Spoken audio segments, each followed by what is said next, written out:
Bhogapuram airport నిర్వాసితులకి వాళ్ళకి compensation ఇవ్వాలి. Compensation ఇచ్చిన తర్వాతే మిగతా పనులన్నీ కూడా పూర్తి చేయాలని వాళ్ళు గతంలో పదే చేశారు కూడా. చేస్తే కూడా ఏదో హడావుడిగా హంగామాగా ఆ క్రెడిట్ ఏదో మేమే చేసేసామని చెప్పి అనిపించుకోవడం కోసం ఇదైతే అప్పుడు కూడా ప్రొటెస్ట్ చేశారు. చేస్తే లేదు ఇచ్చేస్తామని చెప్పని అన్నారు. కానీ ఇక్కడ అర్థం కానిది ఏంటంటే ఒక డెవలప్మెంటల్ యాక్టివిటీ కోసం స్వచ్ఛందంగా అటు రైతులు కానీ ఇటు పేదలు కానీ వాళ్ళుగా వచ్చి వాళ్ళ భూముల్ని ఇస్తూ ఉంటే ఇచ్చేసిన తర్వాత టేక్ ఇట్ గ్రాంటెడ్ అని తీసుకొని అసలు వాళ్ళ ప్రయారిటీస్లో ఇది లీస్ట్ ప్రయారిటీ అనమాట. మిగతావన్నీ ఏంటి టాప్ పర్సనాలిటీస్తో పర్సంటేజ్లు ఎంత ఏంటి ఇవన్నీ మాట్లాడుకోవడంలో చాలా చకచకా జరిగిపోతూ ఉంటాయి పనులు.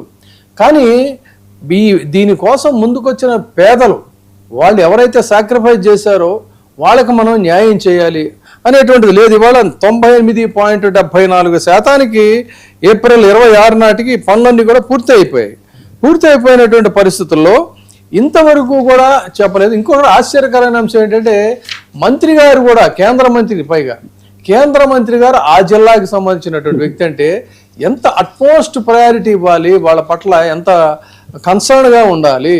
అలాంటిది అసలు ఏమి పట్టించుకోకుండా వెళితే ఏం చేశారంట, తెలుగుదేశం పార్టీకి సంబంధించిన ఆయన ఎవరు కర్రోతు బంగారరాజు ఈ కర్రోతు బంగారరాజు అనే ఆయన రామ్మోహన్ నాయుడు గారి కారు మొత్తం జనాలతో సహా అడ్డుకుంటే ఆయన పాప కారు నుంచి దిగడానికి కూడా లేకుండా అయిపోయింది. అదేంటో తెలియదు కానీ పాప ఈ సంవత్సరం అంతా కూడా రామ్మోహన్ నాయుడు గారికి అడుగడుగునా కూడా జాతీయ స్థాయిలో ఈ బాధ్యత తీసుకున్న దగ్గర నుంచి ఆయనకి అన్ని అడ్డంకులే ఎదుగుతా ఉన్నాయి. సాక్షాత్తు ఆయన మరి సొంత జిల్లాలో కూడా ఈ రకమైనటువంటి ఎంబరాసింగ్ సిచ్యుయేషన్ అనేది ఆయన ఫేస్ చేశారు. పోలీసుల సహాయంతో ఆయన వెనుదిరిగి వెళ్లాల్సి వచ్చిన పరిస్థితి వచ్చిందంట. ఈ మంత్రులు అనేటువంటి వాళ్ళు ప్రజలకి ప్రజాహితంగా ఉండాలి. అందులో తను పుట్టి పెరిగినటువంటి వ్యక్తి అక్కడ వాళ్ళ యొక్క తక్షణ సమస్యల కోసం తన ప్రయారిటీ ఇవ్వాల్సింది పోయి లేదు. ఇక్కడ చూసుకుంటే పర్యావరణ సామాజిక దీనికి సంబంధించి వాళ్ళు ఇచ్చింది ఎంత 2,02,003.26 ఎకరాలు ఇచ్చారు. అంటే 2,203 ఎకరాలు 2,203.26 ఎకరాలు సారీ ఇచ్చారు. అందులో ఎంత అంటే 1,453.71 ఎకరాలేమో ప్రైవేటు భూమి, 505.42 ఎకరాలేమో అసైన్డ్ భూమి, 244.13 ఎకరాలేమో ప్రభుత్వ భూమి. ఇందులో 405 కుటుంబాలు, ఒకటి కాదు రెండు కాదు 405 కుటుంబాలకు సంబంధించి గూడెప్ప వలస పోలిపల్లి ప్రాంతాల్లో వీళ్ళందరినీ కూడా ఏంటంటే రిహాబిలిటేషన్ సెంటర్స్కి తరలించారు ధర్మశ్రీ గారు. అయితే వాళ్ళకి ఏం చెప్పారంటే ఆ రోజున ప్రామిస్ చేసింది ఏంటంటే 240 చదరపు గజాల ఇంటి స్థలం, ఇంటి నిర్మాణం, పునరావాసం కోసం 9.70 లక్షల సహాయం కూడా వాళ్ళు ప్రామిస్ చేశారు. అయితే ఆగస్టు 2023 నాటికి ఈ ప్రాజెక్టులో కుటుంబాలు వాళ్ళు అందులోకి వెళ్లాల్సినటువంటి అవసరం ఉంది. 23లో కూడా జిల్లా అధికారులు చెప్పిన ప్రకారంగా ఏంటంటే 404 కుటుంబాలకి లేఅవుట్లు మాత్రం జస్ట్ ఊరికి లేఅవుట్లు వేసి ఇక్కడ నీరు ఇక్కడ ఇది ఇదని మన అమరావతి రైతులకు చూపించినట్టే చూపించారు, అంత పిక్చర్ చూపించారు వాళ్ళకి. సో ఇలాంటి పరిస్థితుల్లోనే ఇప్పుడు ఏం చేశారంటే పరిహారం ఇవ్వాల్సింది ఏంటంటే ఇంకొక 22.42 కోట్ల రూపాయలు ఇంకా బ్యాలెన్స్ ఉంది, అంతేనా? సో ఈ పరిస్థితుల్లో ఇప్పుడు ఆయన వస్తే వాళ్ళందరూ కూడా ఆయన్ని అడ్డుకున్నారు. అసలు ఈ పేదల్ని పూర్తిగా నిర్లక్ష్యం చేయటం, అక్కడ అమరావతి రైతులు కావచ్చు, ఇక్కడ భోగాపురం ఎయిర్పోర్ట్కి స్థలాలు ఇచ్చినటువంటి వాళ్ళు కావచ్చు, వీళ్ళని పూర్తిగా అసలు ఒక ద్వితీయ శ్రేణి పౌరులుగా చూసేటువంటి ఒక ఇల్ ట్రీట్మెంట్ని ఎలా చూడాలి? ధర్మశ్రీ గారు ఇప్పుడు ఇక్కడ 99 టీవీకి నమస్కారం అండి, ప్రేక్షకులకి కానీ మీకు కానీ అందరికి.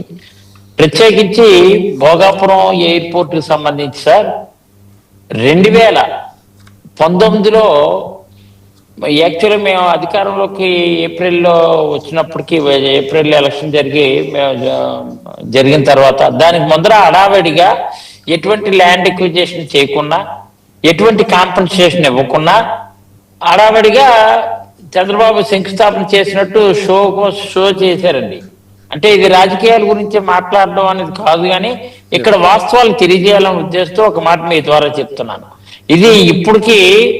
కానీ తర్వాత అధికారంలోకి వచ్చిన తర్వాత జగన్మోహన్ రెడ్డి గారు ఏం చేశారంటే 2203 ఎకరాలకి కూడా నష్టపరిహారం చెల్లించాలని జగన్మోహన్ రెడ్డి హయాంలోనే 996 కోట్లు ఆల్రెడీ పే చేశారండి. సమస్య పరిష్కరించి ల్యాండ్ అంతటిని పూలప్ చేయించి ఇమీడియట్ గా అక్కడ ఉన్నటువంటి ఏ ఇబ్బంది లేకుండా వర్క్ చేయడం మొదలు పెట్టారు. ఇక్కడ ఇప్పుడు నిన్న రామ్మోహన్ అడ్డుకునే కార్యక్రమం కూడా ఏంటంటే మీకు చెప్పాలి, అక్కడ బైరెడ్పాలెం అనే ఒక గ్రామం ఉంది. అవును.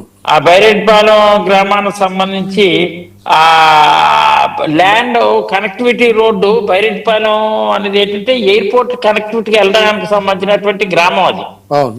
అక్కడ ల్యాండ్ ఎక్విజిషన్ వీళ్ళు వచ్చిన తర్వాత కనెక్టివిటీకి సంబంధించినటువంటిది ల్యాండ్ తీసుకొని ఆ రైతాంగాన్ని కనీసం రూపాయి కూడా ఇవ్వలేని ఇవ్వకపోయారు. అక్కడ క్లియరిఫికేషన్ విజయబాబు గారు మీకు ఒక మాట చెప్పాలా, అక్కడ ఎంత ఎక్వైరీ చేశారు, ఎంతమంది నష్టపోయారు, నష్టపోయినటువంటి దానికి లిస్టు పెట్టలేదు. అక్కడేమో ఆ రైతుల్లో ఆందోళన ఉంటది కదా సహజంగా. దాని మీదే కిందరపు రామ్మోహన్ నాయుడు వెళ్ళినప్పుడు ఏంటి మా పరిస్థితి ఏంటని అక్కడ ఉన్నటువంటి ఇప్పుడు ఎవరైతే మీకు ఈ బంగారు రాజు అని ఆయన ఉన్నాడో ఆయన నెల్లిమల్ల ఇన్ఛార్జ్ అనమాట, తెలుగుదేశం సంబంధించినటువంటి ఇన్ఛార్జ్. ధర్మశ్రీ గారు, ఇప్పుడు ఇక్కడ ఈ బైరెడ్డిపాలెం వివాదం అసలు యాక్చువల్ వివాదం ఏంటంటే ఇప్పుడు మీరు చెప్పినట్టు కనెక్టివిటీ రోడ్డుకి సంబంధించి విమానాశ్రయానికి అప్రోచ్ రోడ్డు కోసం 39 కుటుంబాల దగ్గర వీళ్ళు భూములు తీసుకున్నారు. 39 తీసుకొని 39 కుటుంబాల్లో కేవలం 15 కుటుంబాలకు మాత్రమే పరిహారాన్ని ఇవ్వడానికి వీళ్ళు యాక్సెప్ట్ చేశారని, మిగతా కుటుంబాలకి ఇంటి స్థలాలు పునరావాస ప్రయోజనాలు కావాలని చెప్పనంటే దానికి వాళ్ళు యాక్సెప్ట్ చేయలేదని, అంటే అనాథరైజ్డ్ ఆక్యుపేషన్ ఇలాంటివి ఉంటాయి కదా. సో వాళ్ళందరినీ కూడా తోసిరాజు అంటున్నారు తప్ప వాళ్ళకి కనీస న్యాయం చేసేటువంటి పరిస్థితి లేదు అనేది. అదే సార్ విజయబాబు గారు క్లారిటీ, భూమి తీసుకునేది ల్యాండ్ తీసుకునేది కుటుంబాలు కూడా ఎక్కువ ల్యాండ్ మీద ఆధారపడినటువంటి రైతులు ఉన్నారు. వాళ్ళకు ఒక క్లారిటీ ఇవ్వలేదు. మీకు లేదు ఇది, మీకు 1 ఎకరా ఉన్నా 1/2 ఎకరా ఉన్నా అక్కడ ఉన్నటువంటి రైతే కదా, వాళ్ళ పేర్లు ఉన్నటువంటిది 1B లో ఏ పేర్లు ఉన్నాయి ఆ పేర్లే కరెక్ట్ చేస్తే 39 కుటుంబాలు వచ్చాయి ఆథరైజ్డ్ గా. కానీ ఇప్పుడు కూడా ఏంటంటే వాళ్ళకి ఇగో క్లారిటీ ఇచ్చి పలానా వాళ్ళకి ఇస్తున్నాం మీకు ఇవ్వలేదని చెప్పలేదు, లేదు ఇంత కాంపన్సేషన్ ఇస్తున్నాం అని చెప్పలేదు. అధికారికంగా ఏదైనా లిస్ట్ ఉందా అని ఎంఆర్ఓ కానీ లేదా అక్కడ ఎస్డిసి స్పెషల్ డిప్యూటీ కలెక్టర్ కానీ లేదా ఆర్డీఓ దగ్గర కానీ మీ దగ్గర మాకు ఇన్ఫర్మేషన్ చెప్పండి అంటే చెప్పలేని పరిస్థితి. అందుకనే రామ్మోహన్ నాయుడిని ఆ తెలుగుదేశం ఇన్ఛార్జే అడగడం జరిగింది. మేమంటే అడిగితే రాజకీయం అనుకోవచ్చు, మేము ఎప్పుడు గోల పెడుతున్నాం. పెద్దలు బొత్స సత్యనారాయణ గారు అమరు వీళ్ళందరూ కూడా 2-3 సార్లు ఎయిర్పోర్ట్ కనెక్టివిటీ లేకుండా హడావిడిగా ప్రారంభించేద్దాం అని అనుకుంటున్నారు. ఎందుకంటే దాని ఇష్యూస్ లేకుండా చేసింది జగన్మోహన్ రెడ్డి అయ్యాలో. 2024 వరకు కూడా ఏమాత్రం ఏ ఇబ్బంది లేకుండా చేసి పనులు ప్రారంభించి దాన్ని స్పీడప్ చేసింది ఆయన అయ్యాలో. ఆల్మోస్ట్ ఇప్పుడు భోగాపురం అనేది ఏంటంటే భోగాపురం ఎయిర్పోర్ట్ అనేది విశాఖపట్నం 45 కిలోమీటర్ల దూరంలో ఉన్నటువంటి ఎయిర్పోర్టు గౌరవనీయులు మా జగన్మోహన్ రెడ్డి నాయకత్వంలో జరగడం మాట నిజం. అది అందుకని అది వాళ్ళేమీ ఖండించలేదు. కానీ ల్యాండ్ పరిష్కారం మేము 2300 ఎకరాల తాలూకు ల్యాండ్ 1400 కుటుంబాల తాలూకా పరిహారం చెల్లింపుల్లో పరిష్కారం చేస్తే కొంతమంది ఇప్పటికి కూడా ఒక 10% ల్యాండ్ కోల్పోయినటువంటి వాళ్ళకి ప్యాకేజ్ ఇవ్వడంలో కానీ పునరావాస కేంద్రాలు వాళ్ళకి హౌసింగ్ RNR ప్యాకేజ్ కూడా జగన్మోహన్ రెడ్డి హయాంలో చాలా మందికి మోస్ట్ ఆఫ్ ది 98% ఇచ్చాం.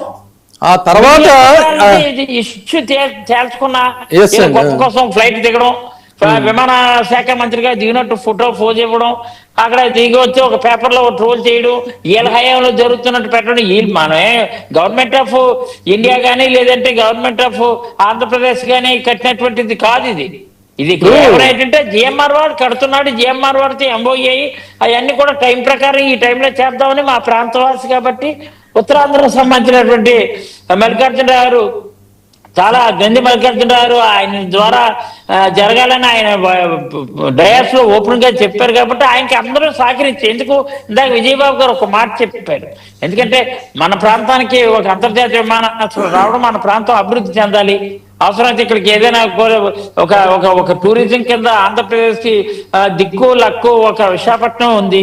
దీనికి మనం ప్రమోట్ చేయాలనుకుంటే మనం అన్ని రకాల సహకరించాలి. మా రైతులు కూడా ఎంతో సహృద్భావ వాతావరణంతో తల వంచారు. కానీ అదండి. ఇప్పుడు తలదించే కార్యక్రమం చేస్తున్నారు. ఎందుకంటే వాళ్ళు ఆ రోజు చెప్పారు ఒక మాట అండి, కూడా పరిష్కరించలేని పరిస్థితులు ఉందని అది ఘోరం అని నేను చెప్తున్నా. ఎస్ అండి. అది ఇప్పుడు 2013 భూసేకరణ చట్టం సెక్షన్ 77 ప్రకారంగా బాధితుడు